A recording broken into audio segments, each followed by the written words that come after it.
जोशीमठ का संकट नहीं थम रहा है। करीब 40 साल पहले इसकी आहट आ चुकी थी, अब विनाश बढ़ गया है। तो जोशीमठ की याद पूरे देश को आई है। सवाल यह है कि आखिर क्यों जोशीमठ को ये दिन देखने पड़ रहे हैं, कैसे दिनों दिन ये संकट गहराता जा रहा है।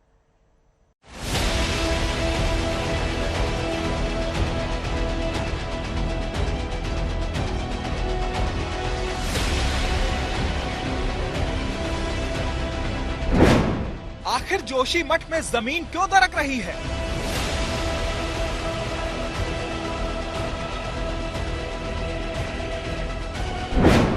कैसे बढ़ता गया जोशीमठ का संकट?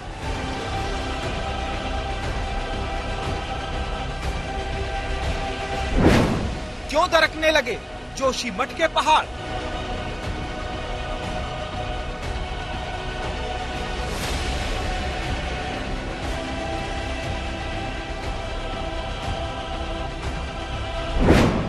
जोशीमठ की नई आपदा का गुनहगार कौन?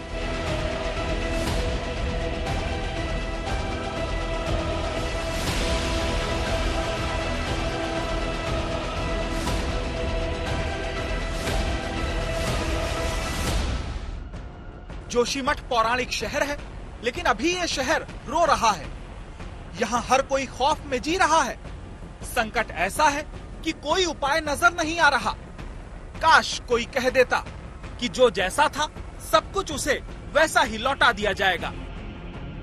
रात को न सो पा रहे हैं न दिन को खा पा रहे हैं, लेकिन यह है कि सुबह क्या होगा, किस स्थिति में होगी, बहुत बेचैन। और छोटे छोटे नाती पोते हैं, इनको लेके जाऊं या अपने आप को संभालो। किस तरह से दरार बढ़ रही है? यहाँ इतने बढ़ रही है कि जमीन धंस रही है और उसका गैस ऊपर से करीबन एक हाथ से ज्यादा ये देखने वाली चीज है। यहीं पर है, ये बहुत बड़ा स्टोन है। अगर ये स्टोन गिर गया तो नीचे वालों को लेके डूबेगा। ऊपर वाले जो ये स्टोन जाने के बाद ऊपर जितनी भी मकान है ये सब मेरे घर को भी साथ में लेके जाएगी। बुजुर्ग आंखों में इतनी बेबसी कभी नहीं थी। पहाड़ों की जिंदगी हमेशा खुशहाल रही है, लेकिन अब जोशीमठ का दर्द मानो अंतहीन है। यहाँ के कई इलाके इस ताजा संकट पर बेबस हैं।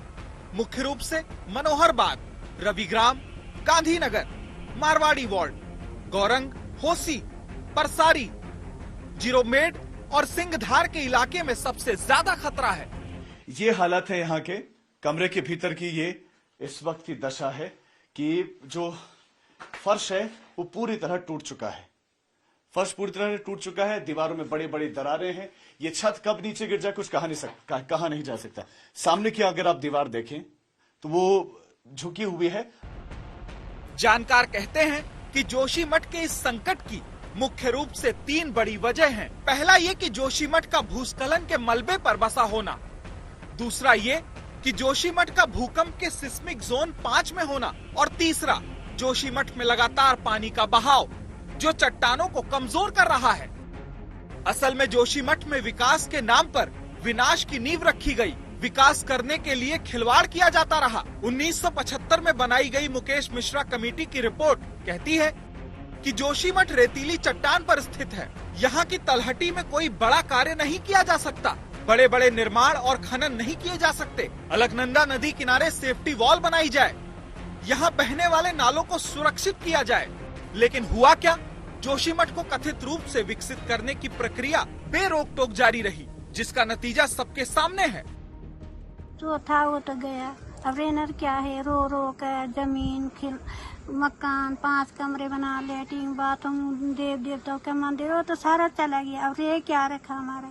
क्या कहेंगे? आपके पास भी ये धरती माता जाने क्या हो रहा है, कैसा क्या हो रहा है। हमारा तो रो रो कर आंखें बंद होगी। पहले भी विशेषज्ञ कह चुके हैं कि जोशीमठ भूस्खलन के मलबे पर बसा हुआ शहर है। यहाँ सतह पर चट्टान कम और मिट्टी ज्यादा है, लिहाजा ड्रेनेज सिस्टम ठीक नहीं होने की वजह से ये संकट और बढ़ा है। जब लैंडस्लाइड है उस पे आप स्ट्रक्चर बना रहे हैं, 3-3, 4-4 मंजिल की बिल्डिंगें खड़ी कर रहे हैं और साथ में जो है ड्रेनेज की प्रॉपर व्यवस्था नहीं है। हो क्या रहा है कि वहाँ पे टूरिस्ट भी आता है, जो लोग अपने गांव छोड़ करके जोशीमठ में बस गए हैं वो लोग भी वहाँ पे हैं। पानी का इस्तेमाल सब करते हैं। वो पानी कहाँ जा रहा है? जमीन के अंदर जा रहा है। जमीन के जब वो अंदर जा रहा है तो वो भू धंसाव तो करेगा ही ना। सरकार अब संकट की वजह की तलाश में जुटी है। टीम बनाई जा रही है, रिपोर्ट मांगी जा रही है, लेकिन एक बात तो तय है कि सब कुछ ठीक करना इतना आसान नहीं है।